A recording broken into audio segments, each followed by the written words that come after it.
Hello, I'm Travis, and this is my reading of the Turner Diaries, the controversial banned book.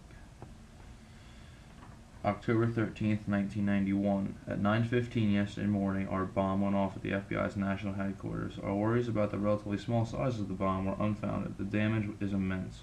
We've certainly disrupted a major portion of the FBI's headquarters operations for the last several weeks, and it looks like we've also achieved our goal in wrecking their new computer complex.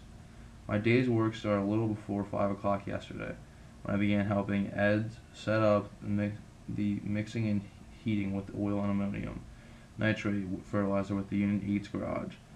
We stood the 100-pound bags one on one, end by end, and cut a small hole in the top with a screwdriver just big enough to insert the end of a funnel. While I held the bag and funnel, Ed poured a gallon of oil.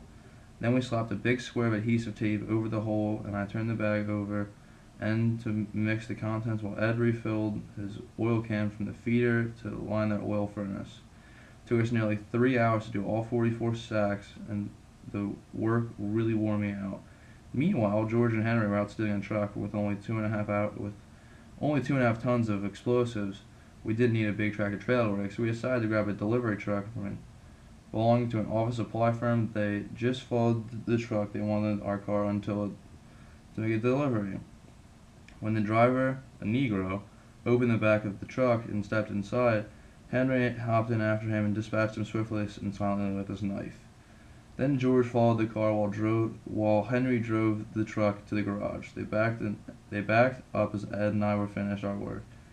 They are certain that no one on the street noticed a thing.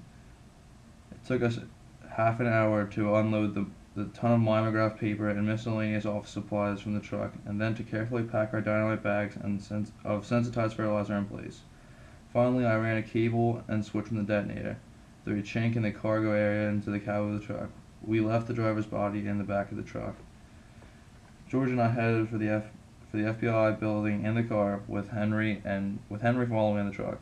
We intended to park near 10th Street freight entrances and watch until the freight door of the basement level was open for another hour. It was open for another while Henry waited with our truck 2 blocks away.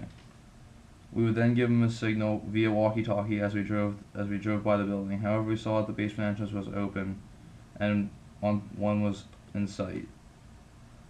We signaled Henry and kept going for another 7 blocks until we found a good spot to park.